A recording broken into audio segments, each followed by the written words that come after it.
গৃহৰক্ষীসকলৰ বিভিন্ন দাবী পূৰণৰ বাবে অৱশেষত ৰাজপথত নামিল জোৱানসকল। গুৱাহাটী ক্লাবৰ গোল চুক গৃহৰক্ষী জোৱানসকলে উত্তাল কৰি তুলিলে বিভিন্ন শ্লোগানেৰে।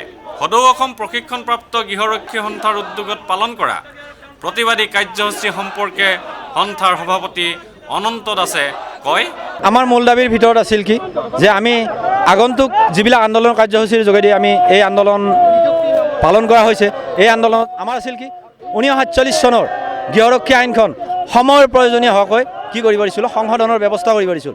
আৰু দ্বিতীয়টো হ'ল কি যে উচ্চ ন্যায়ালয়ে দিয়া ৰায় অসম চৰকাৰে অতি শীঘ্ৰে কাৰ্যকৰী কৰাৰ কাৰণে পালন কৰাৰ কাৰণে আমি 2 নম্বৰ দাবীটোত আছে। আৰু আমাৰ যিটো আছে 6 মাহীয়া আৰু 4 বছৰীয়া যে আমাক 6 মাহ ডিউটি দিয়ে, 6 মাহ পিছত তেওঁলোকে কি কৰে ৰিলিজ কৰি দিয়ে আৰু 4 বছৰ আমাৰ চাৰ্টিফিকেট এখনৰ 4 বছৰ মেয়াদ থাকে আৰু 4 বছৰ পিছত কি সেইখন চাৰ্টিফিকেটৰ ভেলু নোহোৱা হৈ যায়। সেইকাৰণে আমি এই 3টা মূল দাবীৰে আমি লৈছোঁ। আৰু যেতিয়া আমাৰতো দৰমহাৰ কথা জানে, মাত্ৰ 6,000 টকা দৰমহা পাওঁ আৰু এই 6,000 টকাটো যদি আমাৰ চাকৰিখিনি নিয়মীয়া কৰা হয় তেতিয়াহ'লেতো আমি নিশ্চয় দৰমহাটো ভাত্তাটো পাই যাম। এইখিনি আছিল আমাৰ মূল দাবী হিচাপে এই 3টা। প্ৰশিক্ষণপ্ৰাপ্ত গৃহৰক্ষী জোৱানসকলক স্থায়ীভাৱে নিযুক্তি দিয়া, নিযুক্তি সম্পৰ্কে গুৱাহাটী উচ্চ ন্যায়ালয়ে দিয়া ৰায় কাৰ্যকৰী কৰা আদি দাবীৰে বহু বছৰ ধৰি আন্দোলন কৰাৰ পাছতো ৰাজ্য তথা কেন্দ্ৰীয় চৰকাৰে একো ব্যৱস্থা গ্ৰহণ নকৰাত ক্ষোভ প্ৰকাশ কৰি সন্থাৰ সাধাৰণ সম্পাদক কামাখ্যা দাসে কয়, সদৌ অসম প্ৰশিক্ষণপ্ৰাপ্ত গৃহৰক্ষী সন্থাই 2006 চনত এটা মহামান্য গুৱাহাটী উচ্চ ন্যায়ালয়ত এটা কেছ ৰুজু কৰা হৈছিল।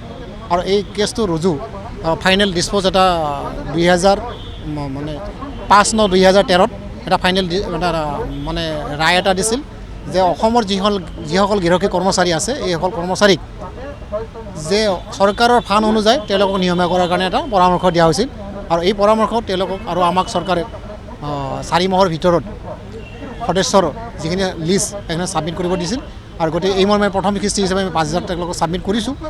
গতিকে আমি পৰ্যায়ক্ৰমে মাননীয় উচ্চ ন্যায়ালয়ে দিয়া পৰামৰ্শটো যে ৰাজ্য চৰকাৰে ক'ত নিযুক্তি কৰে তেওঁলোকৰ কথা, কিন্তু তেওঁলোকে আমাক চাকৰিটো স্থায়ীকৰণ কৰিব লাগে বুলি তেওঁলোকক আমি ডিমাণ্ড দিছোঁ। আৰু আজি এই আন্দোলনৰ কাৰ্যসূচীতে তেওঁলোকে যদি এই আমাৰ অনতিপলমে যদি আমাৰ এই মানে আমাৰ নিযুক্তি প্ৰক্ৰিয়াৰ কাৰ্যসূচীটো কাৰ্যকৰণ নকৰে তেনেহ'লে পৰৱৰ্তী আমাৰ পাৰ্লিয়ামেণ্ট ইলেকশ্যন বয়কট কৰা হ'ব।